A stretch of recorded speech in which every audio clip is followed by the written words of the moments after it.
What is up, ladies and gentlemen, boys and girls? The champ is here! And if there was an appropriate time for that introduction, that time is now. And last commentary, guys, I did say I would post a Black Ops gameplay just to switch things up from Modern Warfare 3, and here it is. It is a Domination on the map Summit, and I have to say, out of all the maps in this game, Summit was probably one of my favorite maps to play on. And while I'm on the topic of Domination, I have to say I really do miss playing this game type. Unfortunately, with the unpredictability of the spawns, it is a very hard game type to play and to enjoy in Modern Warfare 3. So for the most part, I just stick to playing Kill Confirmed and Free For All. So with that being said, I hope you guys do decide to stick around. It would mean a lot, and I believe that I have done enough complaining for one day. I do have a topic to discuss, however, and that topic is the WWE. So in the comment section below, leave a comment, obviously, and let's discuss whether or not my ideas are right, wrong, or just plain out stupid. So guys, let's get into it right now. First order of business, I think that the show should be extended for another hour, like they do with the 3-hour specials, but I think if that was a permanent thing, I think it would benefit the fans more and of course the superstars. But I guess at the end of the day it does come down to their schedule. But I think it would benefit everybody in the long run because within a 3-hour time limit I think there could be a lot more shown than there is already. Which brings me on to my next topic. And I guess it's not really much of a topic, more than just an idea, but I believe the idea nonetheless would fit in well with the 3-hour time limit. And that idea is more backstage time with superstars that are not scheduled to compete on that given night. And I want to give an example of a superstar that I believe deserves a lot more, and that superstar is Alex Riley. Putting it simply, he is a badass with the best music entrance out there. He is a crowd favorite, and with that being said, I really thought he would be a contender for the United States Championship.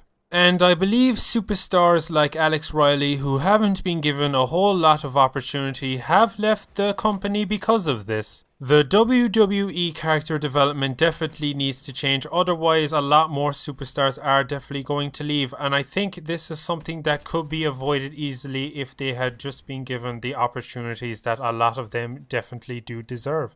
Staying on the subject of superstars that have been treated very unfairly, I would like to talk about the WWE Divas. And yes, they are very beautiful. I love Kelly and AJ just as much as the next guy.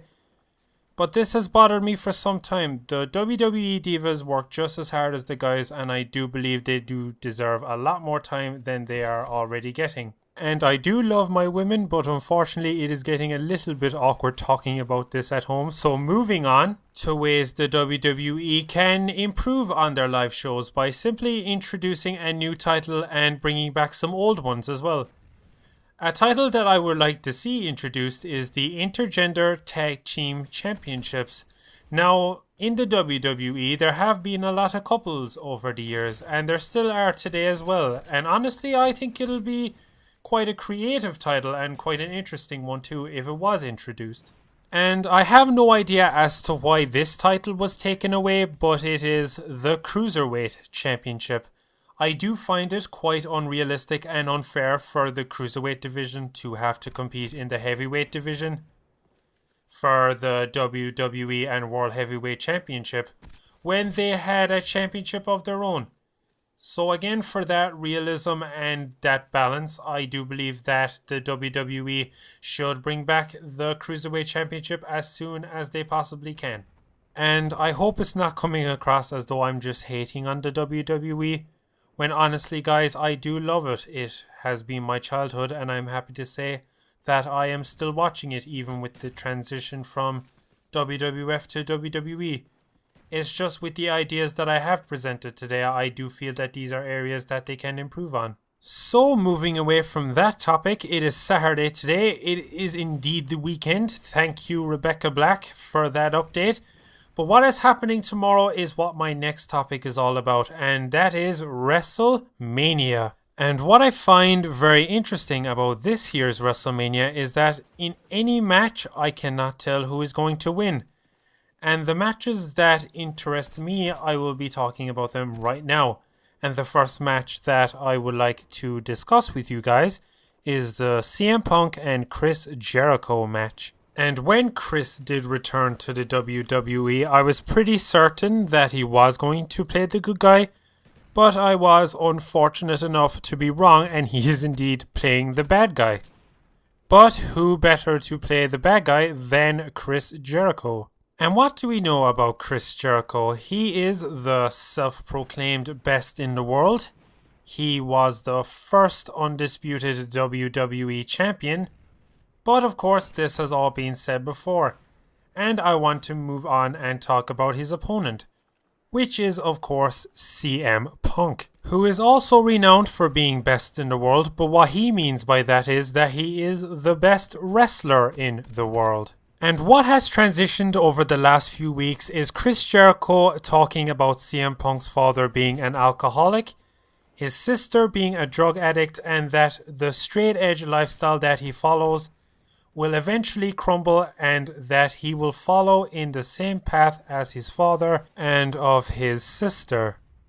Now, I couldn't believe this was actually said on live television. It really did take me by surprise, as I'm sure for most of you who did see it, it did as well.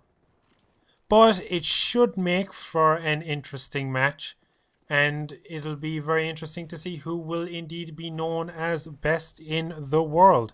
The next match I would like to talk about, however, pretty much sums up WrestleMania. And that match is, of course, Triple H and The Undertaker, with the special guest referee this year being Shawn Michaels. And I'm pretty sure most of you who are watching this commentary by now know why this is a big deal. It's because the streak has never been broken. And if you are a big WWE fan like myself, the same question keeps floating around. What will Shawn do? And I believe he will do either of these two things. He will call it down the middle, or he will screw both Triple H and The Undertaker. But personally, myself, I hope that The Undertaker wins. No offense to Triple H. But I really do hope that The Undertaker wins and that the streak remains. But guys, I am coming to the final match that I would like to talk about. And of course, the match is the most highly anticipated in WWE history. It is Dwayne "The Rock" Johnson and John Cena. On one side, you do have Dwayne "The Rock" Johnson, the face of the WWF, the People's Champion, and now worldwide movie star, and is now apparently the champion of the people. And I can't say anything bad about Dwayne "The Rock" Johnson, and I don't want to either, because the guy gave me a good childhood. I bought the merchandise just like any other Rock fan would do. I did the whole eyebrow thing. And overall, he was just a great role model for growing up. But now I am the bigger John Cena fan, and I think that has come across in most of my commentaries.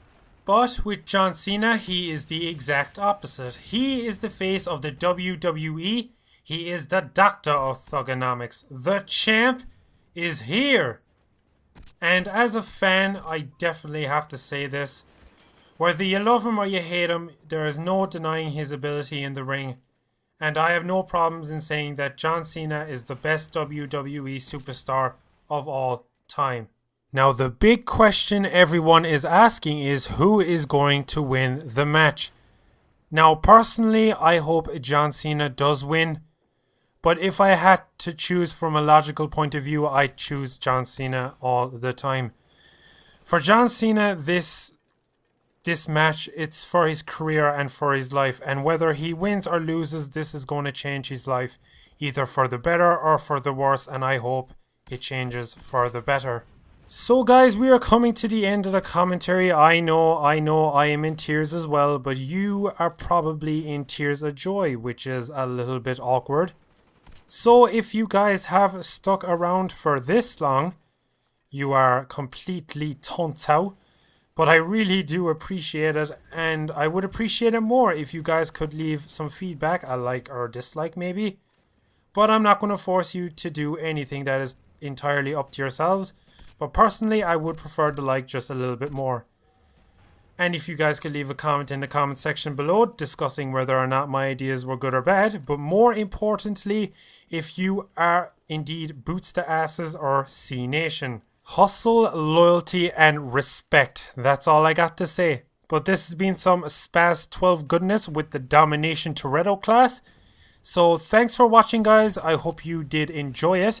I hope you enjoy WrestleMania, and I will see you next time. Deuces.